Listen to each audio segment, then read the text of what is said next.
technology to me is some kind of a leverage. നമുക്ക് ഒരാൾക്ക് ഇരുന്നിട്ട് അല്ലെങ്കിൽ ഒരു സ്മോൾ ടീമിന് ഇരുന്നിട്ട് ഭയങ്കര global impact or even global എന്ന് പോലും വേണ്ട, നമുക്ക് നോർമലി ഒരു 5 പേര് ഇരുന്നാൽ ചെയ്യാൻ പറ്റാവുന്നതിനേക്കാളും ഇമ്പാക്ട്ഫുൾ ആയിട്ടുള്ള കാര്യങ്ങൾ ചെയ്യാൻ പോസിബിൾ ആക്കുക എന്നുള്ളതാണ് technology to me.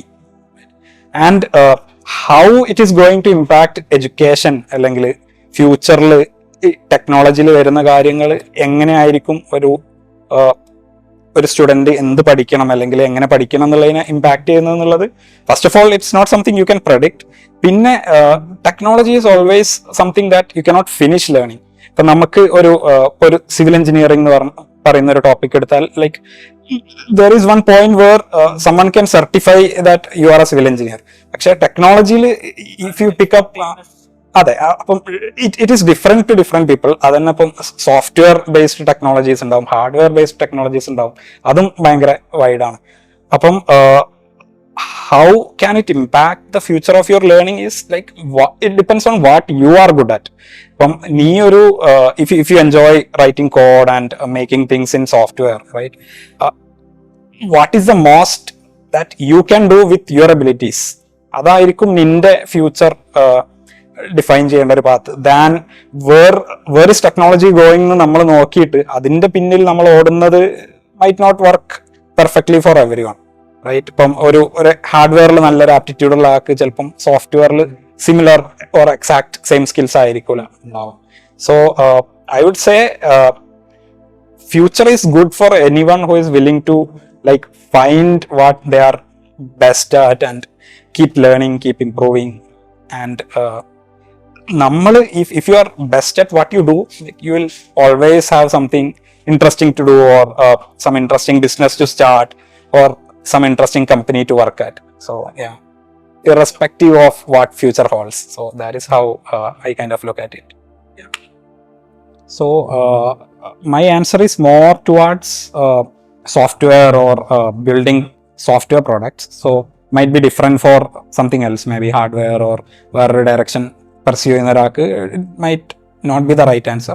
But if you're trying to become a good software engineer, the most learning that you can do is like how much code have you seen or how much of others code have you read and understood, right? ഇപ്പം ഒരു complex open source project ചിലപ്പം വായിച്ച് മനസ്സിലാക്കി may be അതിലുള്ള ഇപ്പം നമ്മളൊരു curiosity definitely you cannot read a very complex project that you are not interested about. അപ്പം നമുക്ക് ഒരു ക്യൂരിയോസിറ്റി തോന്നുന്ന ഒരു open source project, meaning full കാര്യങ്ങൾ ചെയ്യുന്ന റീസണബിളി സൈസ്ഡ് ഒരു പ്രോജക്റ്റിന്റെ കോഡ് ബേസ് നമ്മൾ മനസ്സിലാക്കി maybe build something of your own to it. Even contribute ചെയ്തില്ലെങ്കിൽ പോലും ഇപ്പം നമ്മളൊരു ക്യൂരിയോസിറ്റി കാരണം മാത്രം നമുക്ക് ഇതിലിങ്ങനെ ഒരു ചേഞ്ച് ചെയ്താൽ ഇൻട്രസ്റ്റിംഗ് ആവില്ലേ എന്നുള്ള ഒരു തോട്ട് അപ്ലൈ ചെയ്ത് may be make that change. ഇപ്പം പിക്കപ്പ് വൺ പ്രോജക്ട് നമുക്ക് തോന്നും ഓക്കെ ഈ പ്രൊജക്റ്റിൽ ഇങ്ങനെ ഒരു ഫീച്ചർ ഇല്ലല്ലോ, അപ്പം ആ ഫീച്ചർ നമുക്ക് ഇംപ്ലിമെന്റ് ചെയ്തുകൂടെ, അല്ലെങ്കിൽ it will not be seen by anyone else, നീ മാത്രമായിരിക്കും അത് കാണാൻ പോകുന്നത്, പക്ഷെ സ്റ്റിൽ ഡു ഇറ്റ്. എന്നിട്ട് അതിൽ നിന്ന് കിട്ടുന്ന ഒരു ലേണിംഗ് ഉണ്ട്. എന്തുകൊണ്ടായിരിക്കും ഈ പ്രൊജക്റ്റിൽ ചിലപ്പം any big project it is not something where equally divide ചെയ്തിട്ടായിരിക്കില്ല അതിന്റെ ആക്ച്വൽ ലേബർ പോയിട്ടുണ്ടാവുക. ഇഫ് ഇറ്റ്സ് ലൈക്ക് ഒരു കപ്പിൾ ഓഫ് ഇയേഴ്സ് മാത്രമായിട്ടുള്ള പ്രൊജക്റ്റ് ആണെങ്കിൽ അതിന്റെ ഒരു 80% കോഡും മിക്കവാറും ഒരു എഞ്ചിനീയർ ആയിരിക്കും എഴുതിയത്. സോ അവരുടെ കുറെ ബയാസസ് അതിലുണ്ടാവും. But you still learn from someone who is much more experienced than you. ഇപ്പം if you are just getting started in learning to code, വേറൊരു എക്സ്പീരിയൻസ്ഡ് എഞ്ചിനീയർ ചിലപ്പം they might be working at Facebook or at Google or even they might be just a passionate open source contributor. പക്ഷെ ഒരു skilled engineer എങ്ങനെയാണ് കോഡിനെ പറ്റി ചിന്തിക്കുന്നതെന്ന് മനസ്സിലാക്കുന്നത് is one core piece of how you become a better engineer, right? അപ്പം for me ഒരു better software engineer ആവണമെങ്കിൽ you should read other people's code a lot. പിന്നെ അതിന് മനസ്സിലാക്കാൻ like why did they write this piece of code in this particular way, അപ്പൊ അത് മനസ്സിലാക്കാൻ you might have to learn more about the fundamentals. ഇതിന്റെ ഇപ്പം data സ്ട്രക്ചേഴ്സിനെ പറ്റി ചിലപ്പോൾ കുറച്ചും കൂടെ പഠിക്കേണ്ടി വരും. All these are basic stuff, but data structures R one thing. പിന്നെ നമുക്ക് ഒരു ഡിഫറെന്റ് പാരാഡിഗംസ് ഉണ്ട് ഓരോ സംഭവം ചെയ്യുന്നതിന്റെ, അത് എങ്ങനെ ഫോളോ ചെയ്യണം എന്നുള്ളത് പഠിക്കേണ്ടി വരും. So you learn from real world examples. ഇത് സോഫ്റ്റ്വെയറിൽ മാത്രം പോസിബിൾ ആവുന്ന ഒരു എക്സ്ട്രാ ഇതും കൂടെയാണ്. Like you don't need like the cost is super low. You just have to find a project that you like and then just download it or just clone it and then go through it. So that is magical. Like hardware il chelappo adu cheyan bhayangara hard aayirikkum. The cost of getting started is very high. Again, in software things keep changing very fast. So നമ്മൾ ഇപ്പൊ പഠിച്ച ഒരു technology അല്ലെ ഇപ്പൊ പഠിച്ച way of doing something will totally change may totally change in like 2 years or 3 years or 5 years down the line.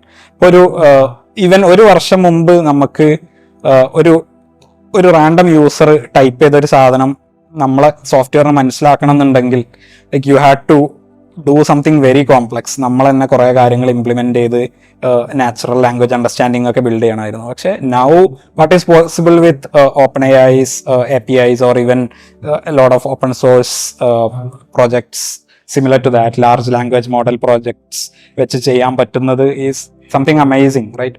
ഇപ്പം complex technology വേണ്ട ഒരു കാര്യം ഇപ്പം ആക്ച്വലി സിമ്പിളായി, റൈറ്റ്? അപ്പം I can just assume that there will be an API for doing something like that. Like ഒരു user randomly type ചെയ്തൊരു സംഭവം എൻ്റെ കോഡിന് മനസ്സിലാവുന്ന രീതിയിലേക്ക് കൺവേർട്ട് ചെയ്ത് തരുന്ന system is something that is now democratized. Anyone who has access to the API can use it.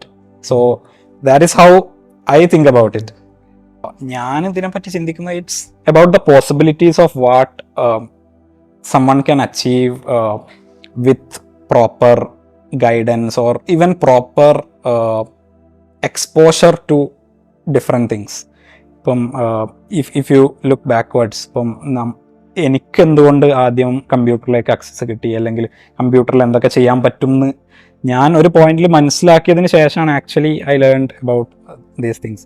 So the power that technology can have to a person's future is super high, and it's not like it is something that ഇന്റർനെറ്റിൽ resources ഇത് യൂട്യൂബിൽ content എല്ലാം ഉണ്ട്. പക്ഷെ still there are a lot of roadblocks for something for someone who is trying to learn something new. So അതിലൊക്കെ help ചെയ്യാൻ പറ്റുന്ന ഒരു കമ്മ്യൂണിറ്റി ഉണ്ടാവുക എന്നുള്ളത് will help a lot of people. അപ്പം how I think about it is a lot of things I had to learn by myself. ചിലപ്പം എനിക്ക് കുറച്ചും കൂടെ എക്സ്പീരിയൻസ്ഡ് മെൻറ്റേഴ്സ് ഓർ എക്സ്പീരിയൻസ്ഡ് ആൾക്കാരെ കൂടെ കുറച്ച് early in my path to technology കിട്ടിയിരുന്നെങ്കിൽ ഞാൻ ചിലപ്പം കുറച്ചും കൂടെ ഈസിലി കുറച്ചും കൂടെ ആക്സിലറേറ്റഡ് ആവുമായിരുന്നു, ചിലപ്പം കുറേ മിസ്റ്റേക്സ് വരത്തില്ലായിരുന്നു. So that is something that you can give back to people, you can like impact other people. So that is what I see as the value. നമുക്ക് ഫ്യൂച്ചറിൽ ഇപ്പം നമ്മളന്ന് മീറ്റ് ചെയ്ത് സംസാരിച്ചത് കാരണമാണ് ആക്ച്വലി ഞാൻ ഇതിലേക്ക് ഇറങ്ങിയത് എന്ന് പറയുന്ന ഒരാളെ മീറ്റ് ചെയ്യുക എന്നൊക്കെ ഉള്ളത് that is amazing. And I have met some people like that. So that is what helps or that is what keeps you coming back or keeps you wanting to help others more. TinkerHub വെച്ചിട്ട് TinkerHub propose ചെയ്യുന്ന കാര്യങ്ങൾ, അല്ലെങ്കിൽ how I think of it is TinkerHub വെച്ച് എന്ത് possible ആവും എന്നുള്ളതിൻ്റെ മെഹറിൻ്റെ അല്ലെങ്കിൽ ഏളി ഉണ്ടായിരുന്ന ഡിഫറെൻ്റ് അതേഴ്സ് ആബിദ് ബോട്ട്സിൻ്റെ ഒക്കെ ഒരു പാഷൻ ആൻഡ് അവരുടെ ഒരു ഐഡിയോളജിൻ്റെ പവറാണെന്നാണ് ഞാൻ പറയുന്നത്. Like every one has ideas but very few people actually act on it.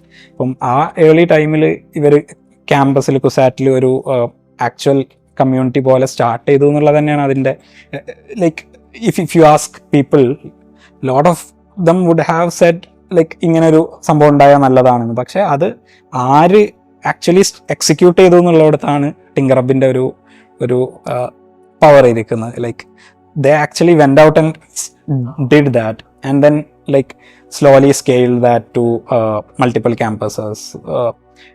Maher even went full time on this, like വേറൊരു ജോബൊക്കെ ക്വിറ്റ് ചെയ്ത് ഇത് ഫുൾ ടൈം ഫോക്കസ് ചെയ്യാൻ മാത്രം വേർത്തായ ഒരു കോസാണ് എന്ന്.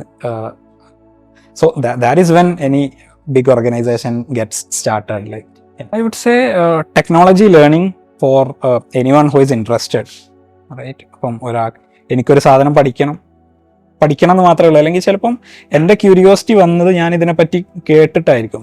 ലൈക്ക് അല്ലെങ്കിൽ ഞാനൊരു ഒരു ആപ്പ് യൂസ് ചെയ്യുമ്പോൾ എനിക്ക് ഒരു ക്യൂരിയോസിറ്റി വന്നു, ലൈക്ക് ഇത് എങ്ങനെയായിരിക്കും അവരുണ്ടാക്കിയിട്ടുണ്ടാവുകയെന്ന്.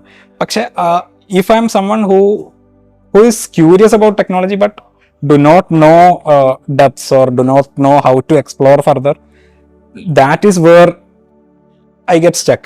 ആ ഒരു പ്രോബ്ലം സോൾവ് ചെയ്യാൻ എന്നുള്ള പോയിന്റിൽ, like anyone who wants to become good at software or even anyone who is ഇപ്പം പ്രൊഫഷണലി ഒരു സോഫ്റ്റ്വെയർ ബിൽഡ് ചെയ്യുന്ന ആളല്ലെങ്കിൽ പോലും നമ്മളൊരു ക്യൂരിയോസിറ്റിൻ്റെ പുറത്താണ് പല കാര്യങ്ങളും നമ്മൾ ചെയ്യുക. അപ്പം I might not be selling the code that I write, but even those people who are curious about these things, അവർക്ക് ഒരു ഇതുപോലത്തെ ലൈക്ക് മൈൻഡഡ് ആൾക്കാരെ മീറ്റ് ചെയ്യാനുള്ള ഒരു common forum, maybe it that is what it is all about.